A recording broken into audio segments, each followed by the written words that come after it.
Hello and welcome to All We Need. This is another visual novel by the same person that made Yoga Bear and Bear Care, as well as Last. So you should expect some queer focused storyline. Um I do believe it involves a trans character and a gender queer character. Um the visual novel itself is also short compared to, Bear Care. Um I believe it was written for that little thing that people do in November, I think, where they write like a certain amount of words like for that whole month as a sort of writing not writing contest, but like a just like a self-imposed writing thing. And so far they have been doing that, I guess, for like the past few years, and they've done it and turned it into a visual novel all the time. So I believe Yoga Bear was one of those, and then last, and then I think they have like other little visual novels of it, that they did from that. Anyway, so yeah, so yeah, that's I guess all you need to know. And without further ado, let us begin All We Need. Yes, content warning. This story contains anxiety, trauma, mentions of alcohol abuse, descriptions of transphobia and homophobia, mature language, loud audio. Would you like to read the story now? Yes. Almost there, I type. The message refuses to go through. No signal, huh? I had no idea areas without reception still exist. It feels so wrong, like gravity suddenly getting turned off. I gaze out into the darkness but see nothing except the interior of the train reflected back at me. There are no other passengers in my car, only my mirror image to keep me company. The ghost me on the other side of the glass looks like he could use a nap. It's been a long 8 hours on the train. But you're almost there, I remind myself. Chin up, you'll get to meet them soon. I've been eagerly waiting for this day for weeks now. I should be thrilled, but instead I'm so nervous that my stomach hurts. I check my phone. Still no signal. I start flicking through the photos of them that I have saved, trying to cheer myself up. I found them on a dating app. They're 32 and genderqueer. I knew what gender and queer mean, but had no idea about genderqueer. Were they trans like me? I decide to just ask them, even though I found their looks a little intimidating. They were more than happy to answer.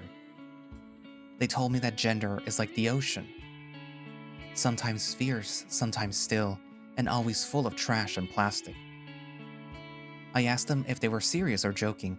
I thought that they might be making fun of me. They said that being serious and joking aren't mutually exclusive. I didn't quite get it. I didn't tell them that. But we kept talking. And we've been talking for months now. I've never been much of a talker. It's not that I don't like talking, it's like every time that I speak up, other people will go silent or ignore me or quickly change the topic. And I know that I said something that I shouldn't have, something weird. So I found it to be the safest to keep my thoughts to myself.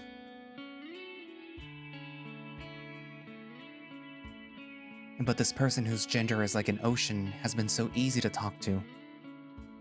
If I get overwhelmed and don't know what to say, they help me out. And when I do speak, they listen and make me feel valued. They make me want to keep on talking. I've told them so many things that I haven't told anyone before. They make me feel seen rather than being stared at. And it feels so good. And they're so expressive and full of emotion. Their laugh comes easy, and so do their tears. My parents always told me that there's no use in crying, that I need to stop being so sensitive. My teachers told me that I laugh too loud, that I need to keep my voice down. So I learned to hide my feelings. But this wonderful person makes me feel like it's okay to cry and that it's good to laugh as loud as I feel like. Still, even though they've been so lovely, I can't fully shake off my anxiety. Years of being belittled and made to feel like an outsider cast a long shadow.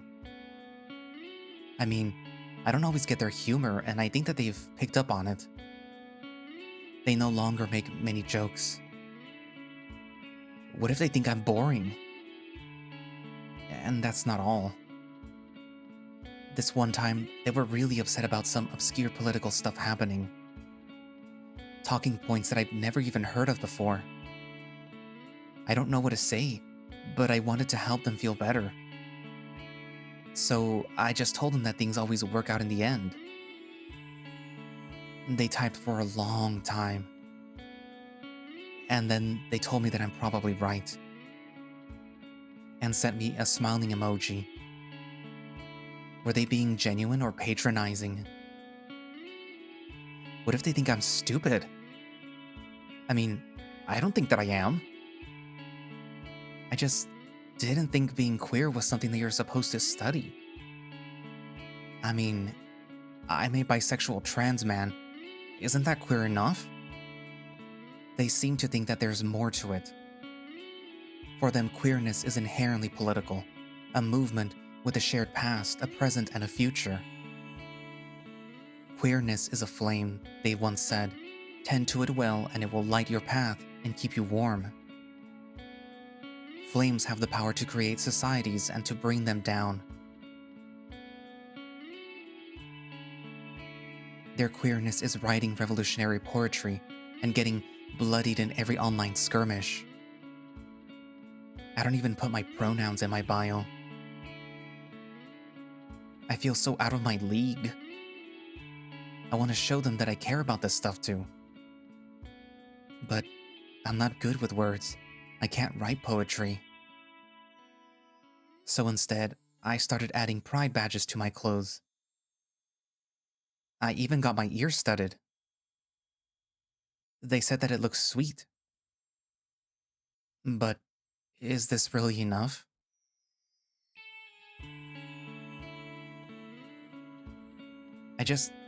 I want this to work out. I want them to like me so bad.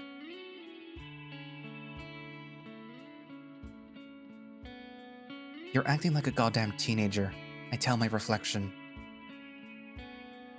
But how can I not? I might be 34, but I've never even kissed anyone.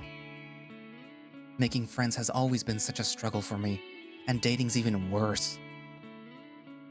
The few times that I actually managed to go on a date with someone, it would always end up the same way. You don't seem that interested in me. This doesn't feel right. There's just no chemistry. But I was interested. I just didn't know how to tell it. In the movies, they always just kiss out in the blue. Is that what you're supposed to do? Shouldn't you ask for permission first? And what do people even mean by chemistry? I'm so freaking afraid of another rejection. I've traveled across the country to meet this person. Won't that be enough to show them that I'm interested? What if it's not? A voice announces that we're approaching my destination. My stomach hurts so bad that I want to curl up into a ball.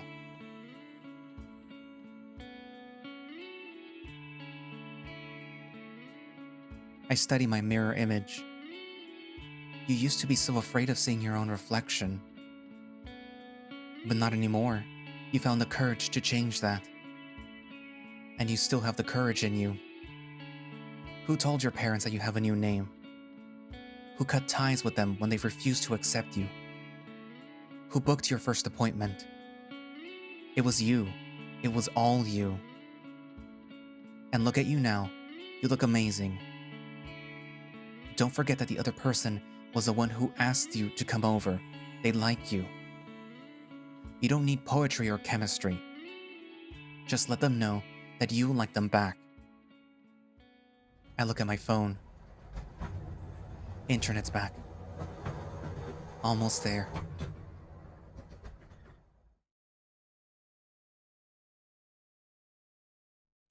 My phone chimes.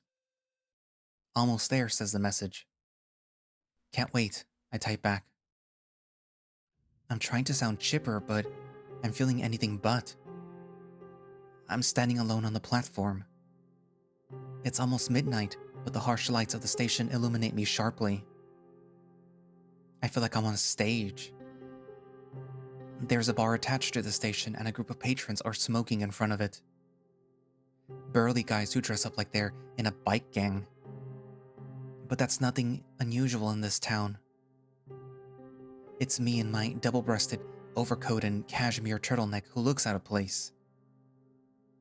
This would be a perfectly inconspicuous menswear in any real city, but in this town I stick out like a sore thumb. You look lost, city boy. Hey, where's the funeral? Hilarious.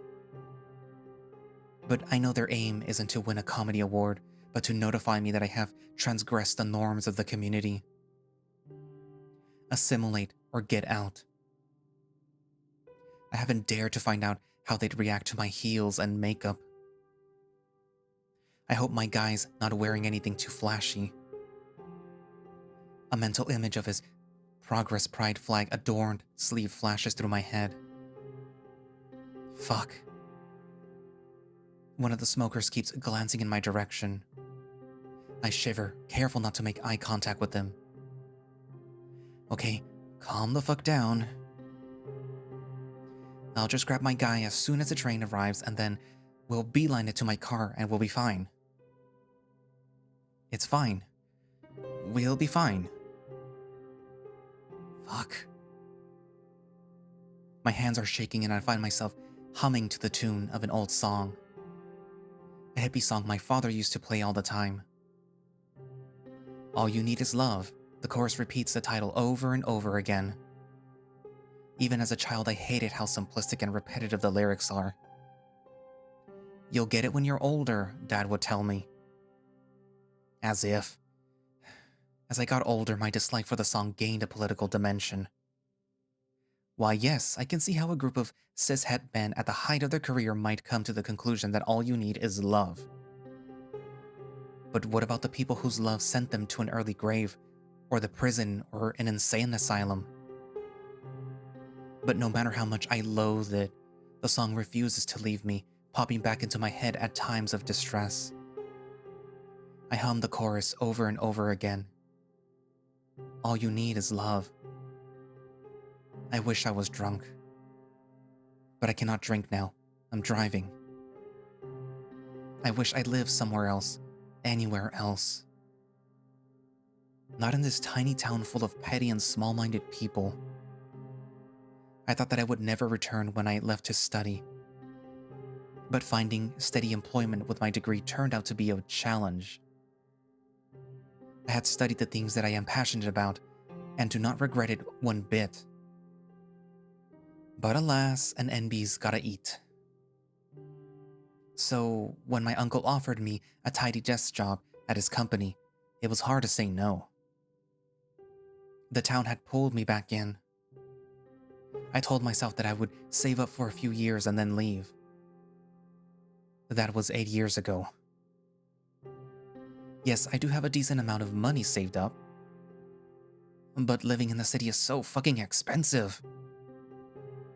I have vivid memories of being constantly on the edge of a mental breakdown due to financial stress. Not being able to afford proper food, clothes, or even the smallest of luxuries. I do not miss that. Yes, my comfortable life here feels painfully lonely and isolated. But would it really be any better in the city? I've gone there a few times during the Pride celebrations.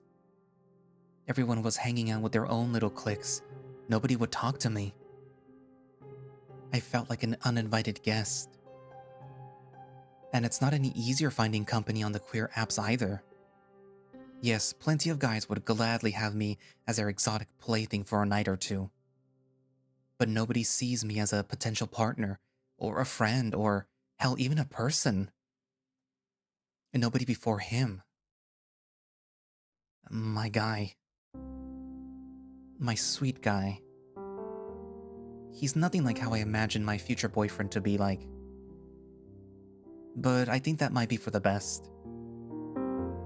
I tend to gravitate towards people who enable the worst aspects of my character, my sharp tongue, my perfectionism, my neuroticism, and my drinking. Why, yes, growing up feminine and queer in a town that despises both certainly fucked me up. People tell me I'm toxic, but isn't that exactly how vulnerable organisms survive in hostile environments? All you need is love. Although I've been getting better recently, I want to get better for his sake. I need to be better for his sake. He is the sweetest of all cinnamon rolls, earnest and straightforward. He asked me about my gender, and I held my breath. Defining my gender has always been a struggle.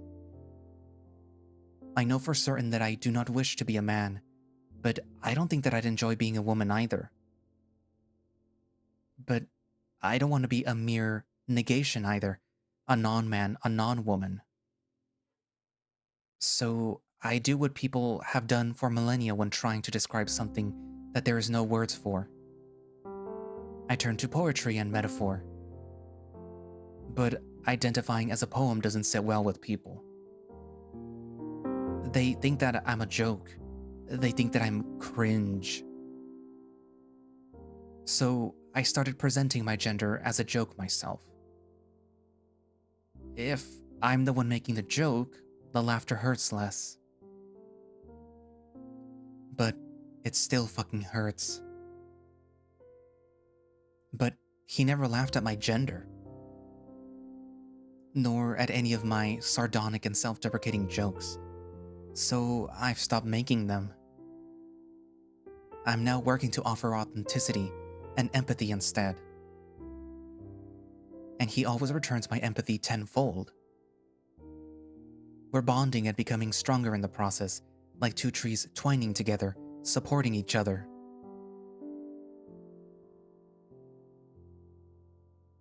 He doesn't drink, so I'm trying to drink less myself. It's a difficult process. The only therapist that I've ever known comes in a bottle. But he makes it so much easier. When the pain of the world gets to me, I often go on an endless, teary-eyed and anxiety-fueled rants. Don't worry, he tells me. It's all going to work out in the end. Words so twee and basic. But somehow they help. I don't want to contradict him, so I force myself to imagine a world where things can work out. Where problems do have solutions. And the more that I think about it, the more those solutions start seeming achievable. He helps me to help myself. In the span of a few months, he's changed me so much. It's terrifying. And exhilarating. For the first time in a long while, I'm allowing myself to feel hopeful. Things can get better. I can be better.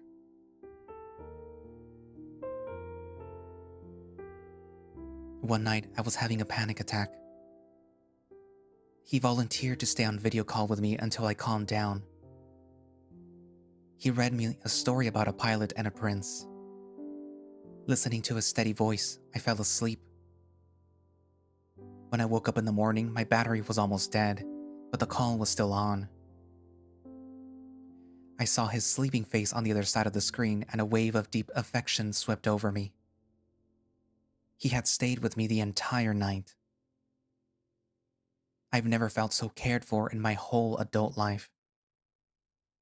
I love you, I whispered on impulse, and I knew it was the truth. And he smiled in his sleep. When he woke up, I asked him to come visit me. Without hesitation, he said yes. I was so excited. My guy, my sweet, beloved, precious guy, would be coming to meet me. I didn't think that it would be that risky. It's been over 15 years since anyone has called me the F slur. Times have changed. Maybe the town has changed too.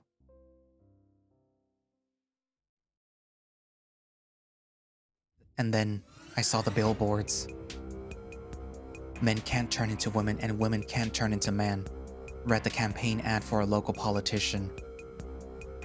My blood froze.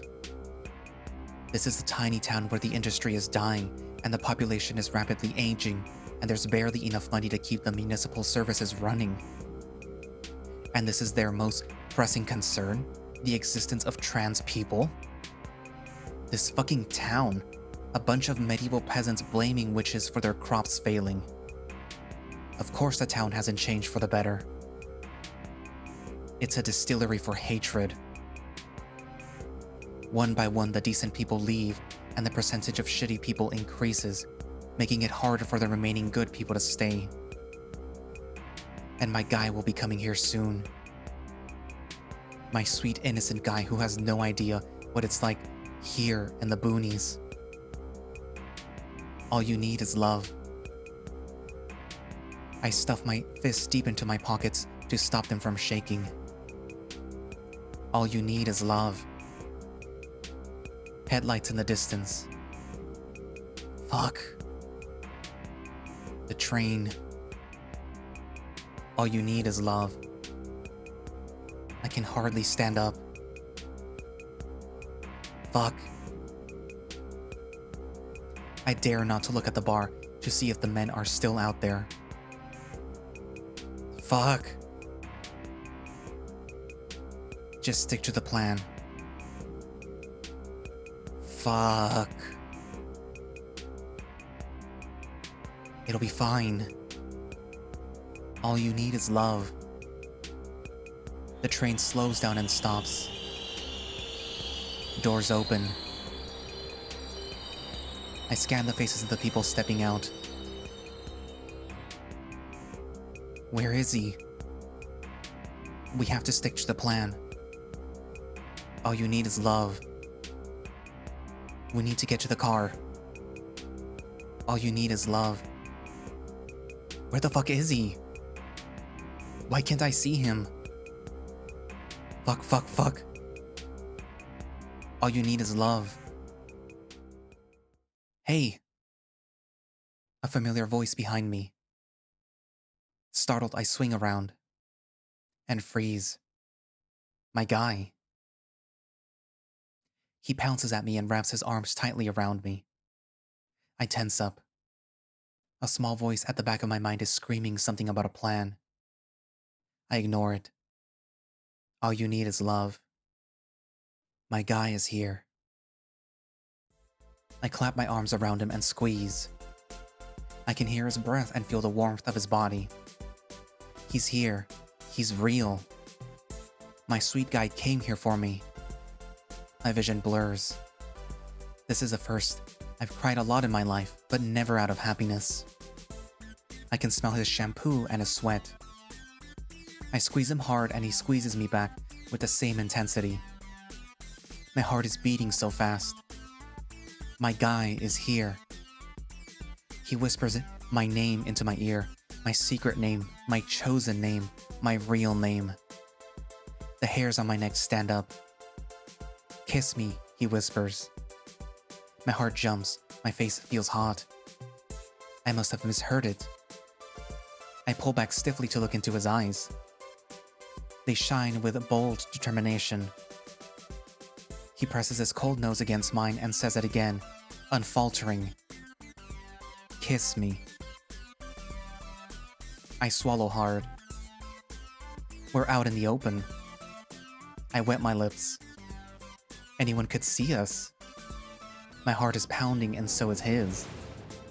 I listen to his heartbeat. I forget the men in front of the bar. I forget the billboards. I forget the pains of the world. I close the gap between our mouths. His soft lips meet mine. He tastes like stale coffee. His incisors scrape against mine. Oh hell. I angle my mouth and we try again. His velvet tongue brushes against mine. Holy fuck, my guy's eager. But so am I. We kiss deeper, more passionate. I'm trembling, but not out of fear. Our faces smeared with saliva. It's nothing like in the movies. This is more real. He clings to me, his hands on me, mine on him. We twine and make each other stronger. Two people lit brightly. In love.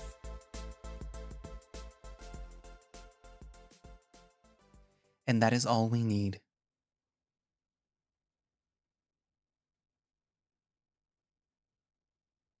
Thank you for playing. So, like I said, that was short. That is all we need. So, that was a nice story. I'm sure some people can probably relate to that.